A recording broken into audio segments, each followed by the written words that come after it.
സാറേ, പയ്യനെത്തിയോ? ഇല്ല, ഇപ്പൊ എത്തും. സമയമായിക്കൊണ്ടിരിക്കുക.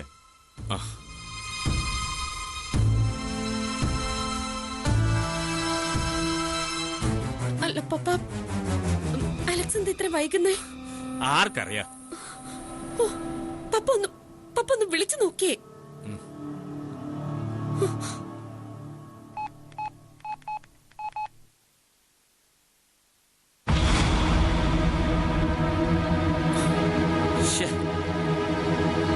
എന്താ പപ്പ?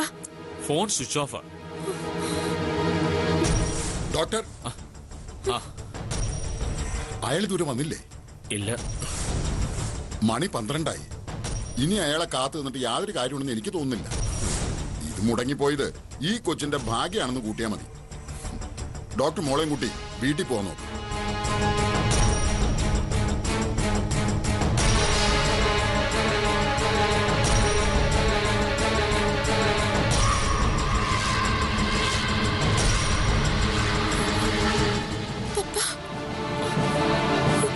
മോളെ, ഇനി അയാൾ വരുന്നു തോന്നുന്നില്ല. അവൻ നമ്മൾ കരുതിയ പോലെ അത്ര പെർഫെക്റ്റ് ഒന്നുമല്ല. നമുക്ക് പോവാം.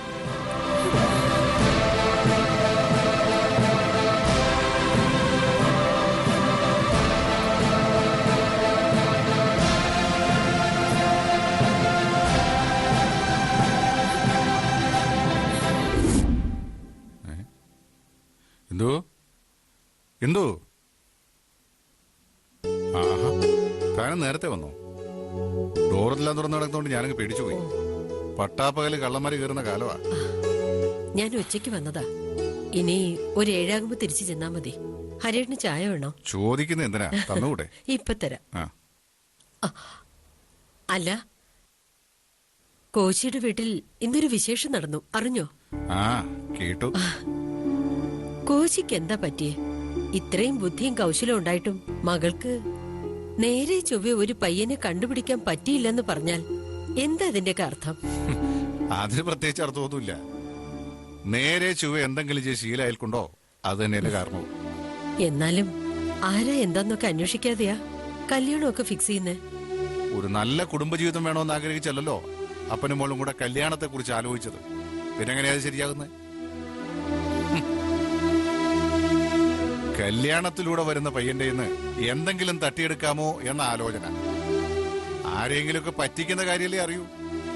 തിരിച്ചിങ്ങോട്ടും അതുണ്ടാവുമെന്ന് പ്രതീക്ഷിച്ചു കാണില്ല. ബെല്ലയ്ക്ക് വലിയ സങ്കടമായി കാണും.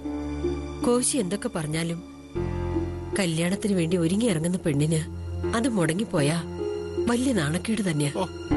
നാണം ഉള്ളവർക്കല്ലേ നാണക്കേടൊക്കെ ഉണ്ടാവും. അതൊന്നും അവൾക്കൊരു പ്രശ്നമൊന്നുമല്ല. ആ, പിന്നെ ആരോടും പറയാതെ രഹസ്യമായി നടത്താൻ പോയ കല്യാണമല്ലേ. കുറച്ചു പേരല്ലേ അറിഞ്ഞിട്ടുള്ളൂ. അതേതായാലും രക്ഷയെ ആളുകളുടെ ചോദ്യം ഉണ്ടാവില്ല.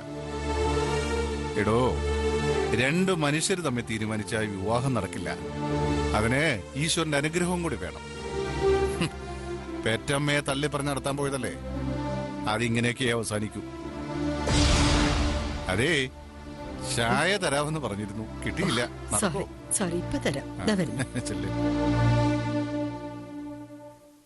എന്താ നിന്റെ ഉദ്ദേശം? ദേവിക പറഞ്ഞത് കേട്ട് എന്നെ ക്രോസ് ചെയ്യാൻ വന്നിരിക്കുക നീ? എന്നെയാണോ അവളെയാണോ നിനക്ക് വിശ്വാസം? ദേവിക അവൾ എന്റെ ശത്രുവാ. അവളെ തകർക്കാൻ ഞാൻ ഒരുപാട് കള്ളം പറഞ്ഞിട്ടുണ്ട്. പക്ഷേ അവൾ ഒരിക്കലും എന്നോട് കള്ളം പറഞ്ഞിട്ടില്ല. അതിന്റെ അർത്ഥം നീ അവള് പറയുന്നത് വിശ്വസിക്കുന്നു അല്ലേ? അങ്ങനെ അല്ലെങ്കിൽ പിന്നെ അലക്സ് അവിടെ എന്താ അയാൾക്ക് സംഭവിച്ചത്? അത് എനിക്കെങ്ങനെ അറിയാം?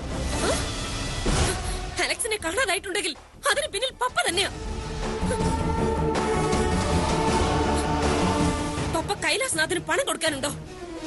അയാളെ പറ്റിച്ചു നേടിയ കോടികൾ കയ്യിൽ ഉണ്ടായിരുന്നിട്ടും എന്റെ മുമ്പിൽ ദരിദ്രനായി അഭിനയിക്കായിരുന്നു അല്ലേ? എന്താ ഒന്നും മിണ്ടാത്തത്? മോളെ, നീ എന്തീ പറയുന്നത്? അത്രയും പണം ഞാൻ എവിടെ പൂഴ്ത്തി വെക്കാനാ? ബാങ്കിൽ ഡെപ്പോസിറ്റ് ചെയ്തിട്ടില്ല എന്നറിയാലോ. ക്യാഷ് ആയിട്ടോ സ്വർണ്ണമായിട്ടോ ഈ വീട്ടിലത് മറച്ചു വെച്ചിട്ടുണ്ടെന്ന് എനിക്ക് തോന്നുന്നുണ്ടെങ്കിൽ ദേവികയും കൂട്ടിയിട്ട് വന്ന് നീ അത് സെർച്ച് ചെയ്തോ. അത് കണ്ടെത്തിയാ പിന്നെ ഞാൻ എന്ത് വേണമെന്ന് നിനക്ക് തീരുമാനിക്കാം. വേണ്ട, ഇത് തൽക്കാലം ഞാൻ വിശ്വസിക്കുന്നു. പക്ഷേ ദേവിക പറഞ്ഞത് സത്യമായിരുന്നു എന്ന് പിന്നീട് അറിയരുത്. ഞാൻ അങ്ങനെ വന്നാൽ അന്ന് നമ്മൾ തമ്മിലുള്ള ബന്ധത്തിന് ഒരു തീരുമാനമാവും. ഓർത്തോ.